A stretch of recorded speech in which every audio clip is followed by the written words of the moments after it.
What's happening, people? It's your girl Minna. Welcome back to the channel, man. You already know what it is. January transfer window is in full effect, and I don't think United's doing much, but we're gonna talk about it. Big up to Saeed, locked in, man, bro. How you doing, man? How you doing? Hardest working guy, man. Nah, appreciate it. Can't complain. Alhamdulillah. It is cold though, -2 right now. But, yeah, it's blitz, man. It's blitz. And it's snowing in Manny, right?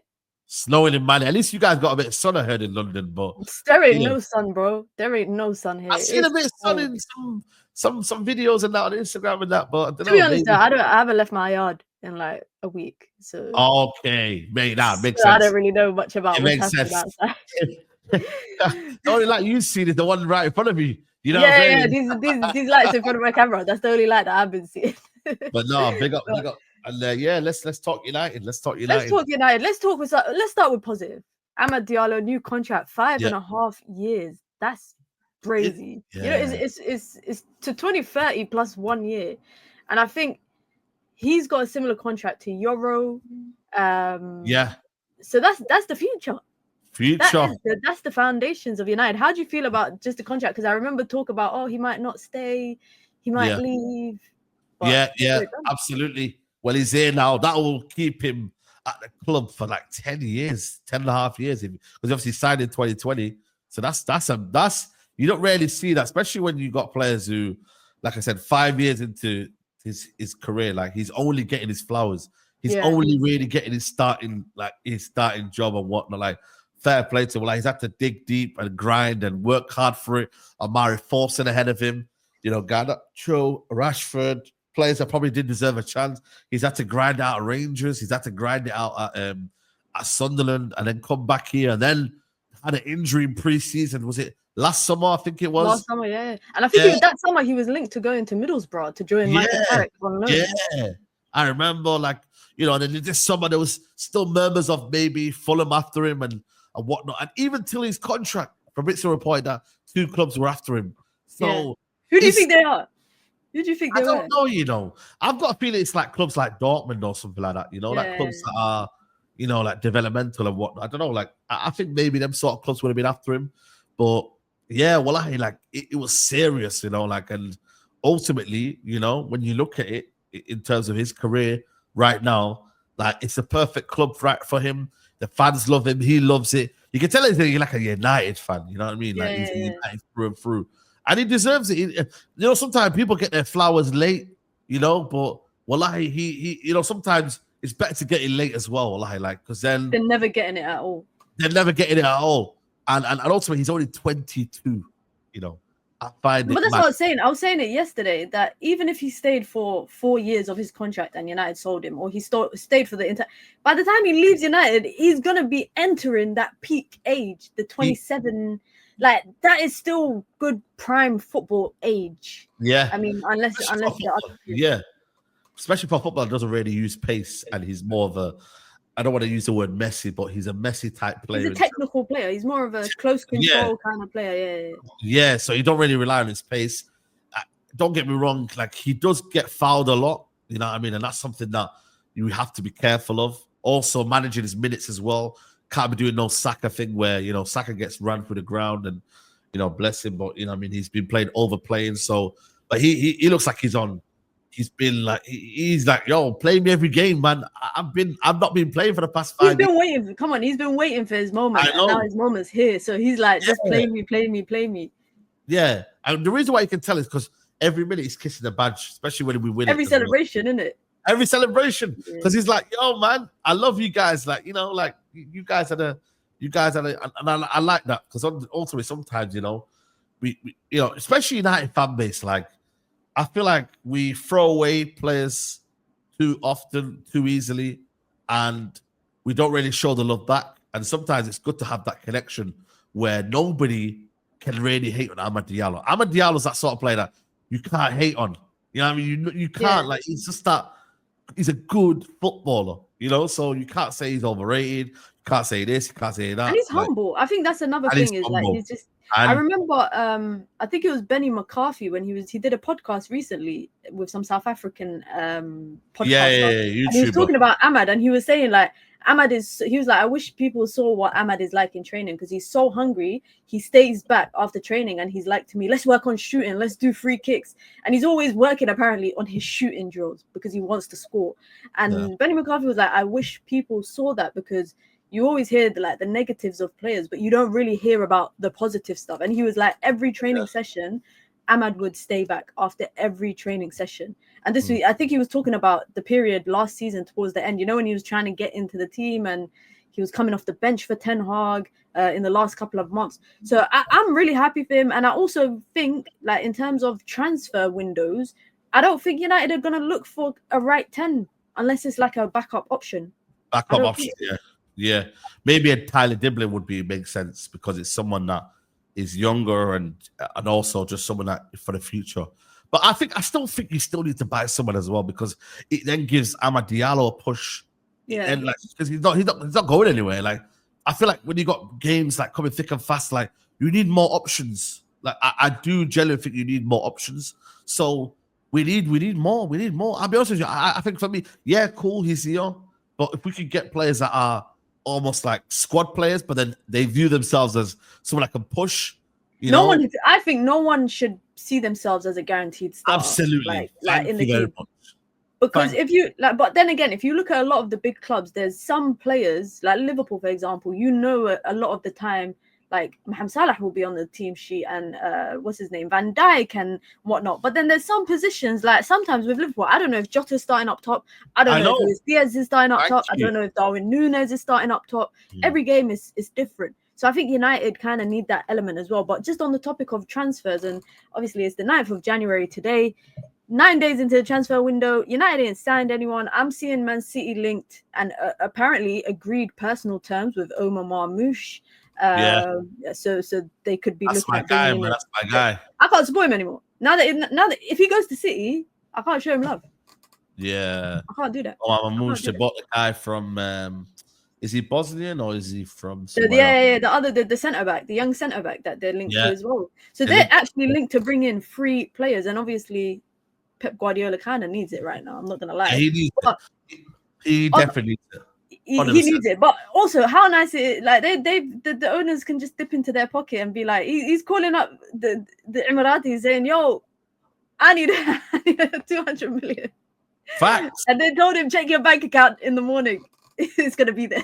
Wow, it's gonna be in there. You know, that's crazy. And United, on the other hand, they got Rashford's agent flying around Italy from airport to airport trying to find a deal just so that United can get rid of him and bring someone else in. But quickly on Marcus Rashford, what do you think of the whole?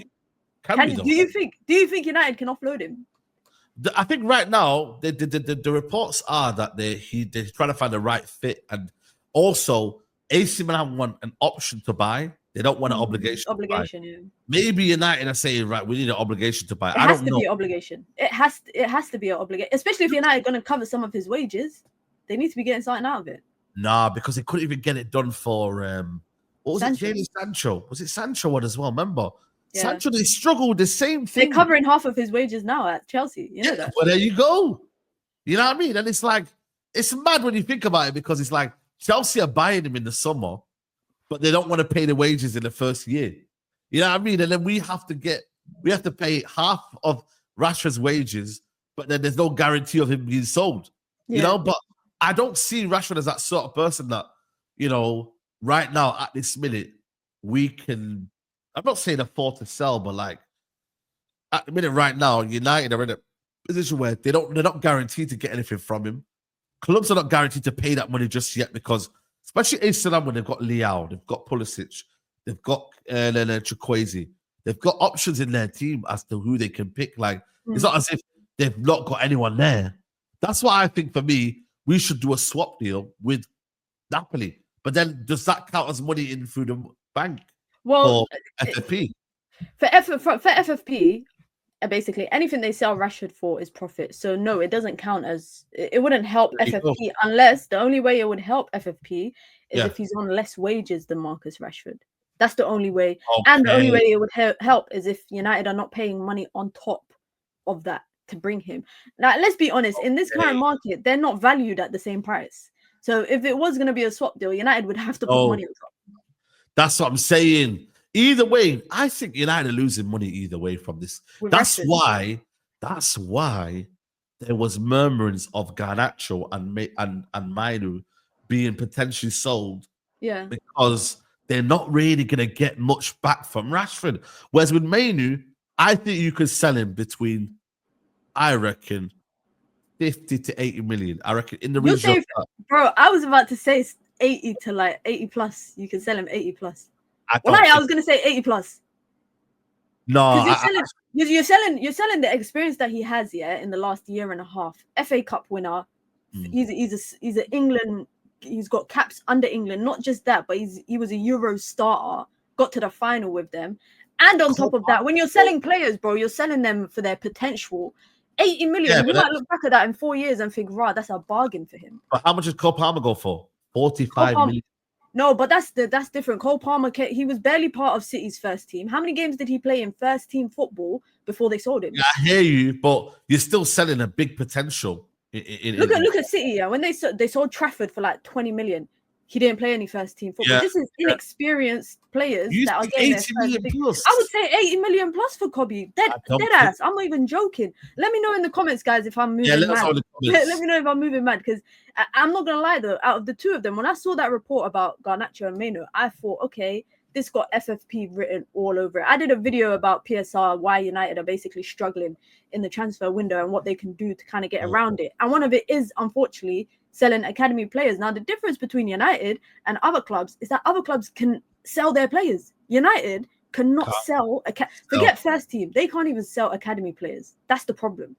You got City selling academy players for 10, 15, 20, 25 million. Chelsea have sold, I think, in the last 10 years, they've sold more than 200 million, more than 300 million of academy products. That's how much they've sold.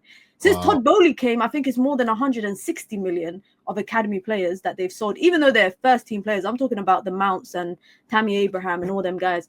But United can't sell players. And now you got the situation with Marcus Rashford where they're basically chopping off their arm in the process, because they're going to have to take it out. Either take less, a lower transfer fee than what they hope, or pay some of his wages. And they effed up the day that they gave him 300k. I'm not gonna lie. Of course. 325, yeah.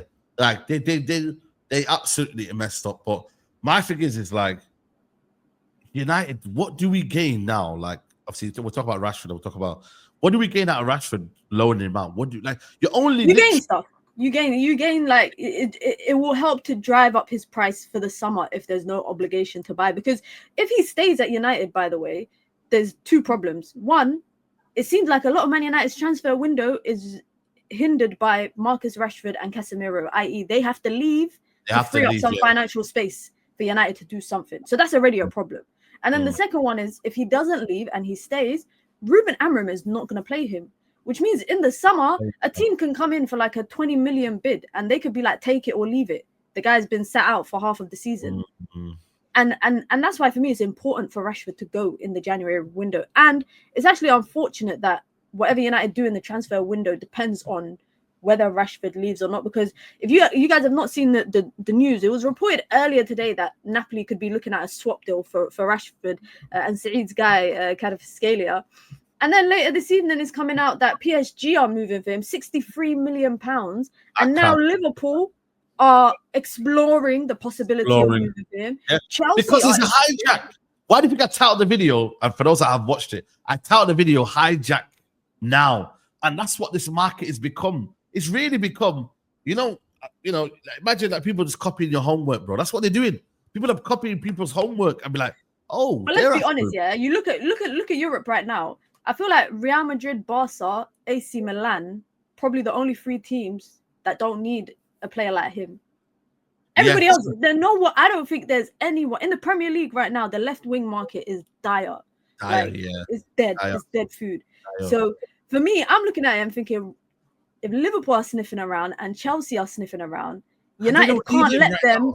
United can't let other teams basically be in this 3-man race and not even show any interest. But we have been linked to Mbeumo as well today. That'll be a summer thing, though. You think it'll be summer? Yeah, I don't think Brentford would sell it unless it's like for a good transfer fee. Like, and same with, like, I was saying that about Kvaratskhelia. £63 million is ridiculous.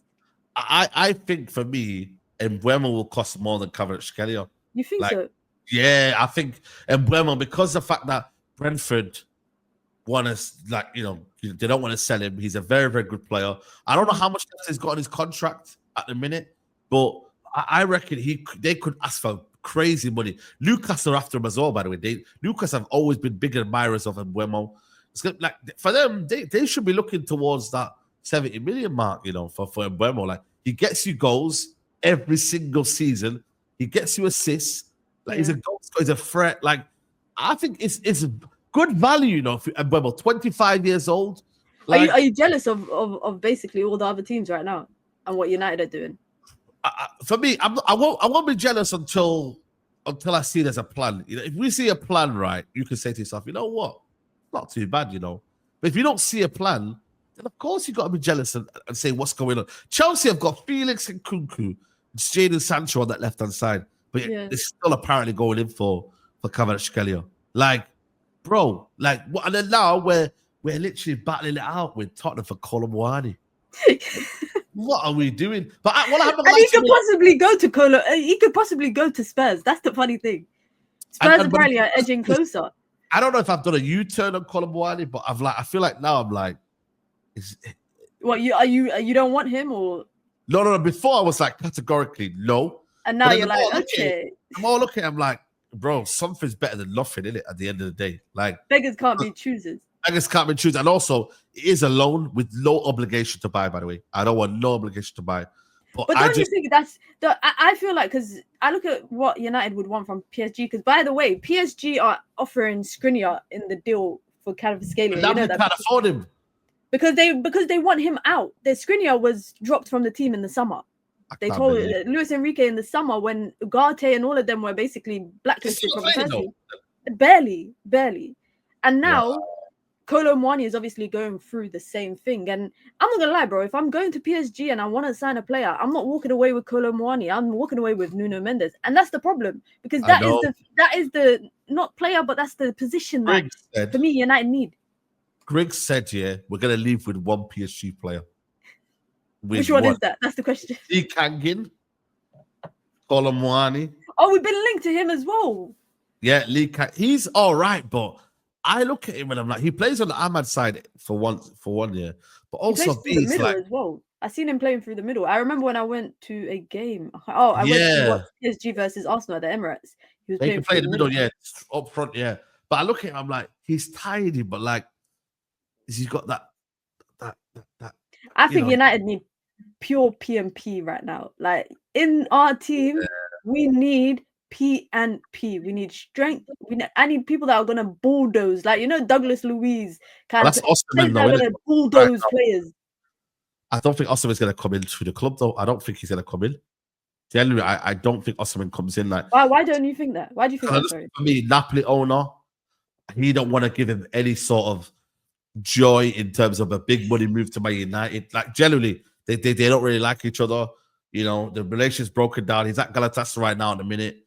And I don't think he's gonna want to give him joy. If anything's gonna happen, it's gonna happen in the summer transfer window.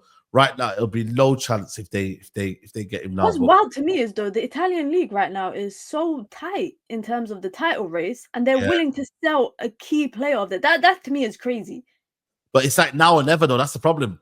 No, because summertime, people are still gonna be sniffing around for him, I think. Yeah, but he's like, yo, get me out of here, man. Like, I've won the title already. And maybe the way Conte plays, he doesn't really like it as well. You know what I mean? So that's where he's like, yo. What do you think United's going to end up with in the trial? What do you think is the priority? Because I'm not going to lie, guys. I'm trying to be as optimistic as possible, but I know what United's financial situation is like. It's dire. Like, it's a big problem financially. Yep. Ineos, we've been calling them penny pinchers because that's what they've been doing. But it's the Glazers. The Glazers are like, I can complain about Ineos, what they're doing right now, but the root of that problem is the Glazers and what they've done over the last 20 years at the club financially. They are, I think, in the Premier League, they invested the least out of all the owners in the Premier League over the course of the 20 years that they've been owning the club. Wow. Imagine you've got other clubs that are coming up promotion from Championship, and their owners are investing more than the Glazers. That's crazy. Like, and we're meant to look past that. And you know what? I kind of feel bad about Ineos. Like, I've been onto them for a bit, but I feel bad because they've obviously inherited this mess, and we're looking at them like they're the boogeyman. But that's what the whole point of Glazers was meant to do, like just to put someone in front of them in the firing line. Yeah, the firing line. What do you think United is going to end up with in the transfer window, if anything? Colomwani. That's what I predicted on the show. Colomwani. Would that even improve our front line? I just think that's a new player, so I don't know. It could, it couldn't. It could. That's what I'm saying. It could. It couldn't.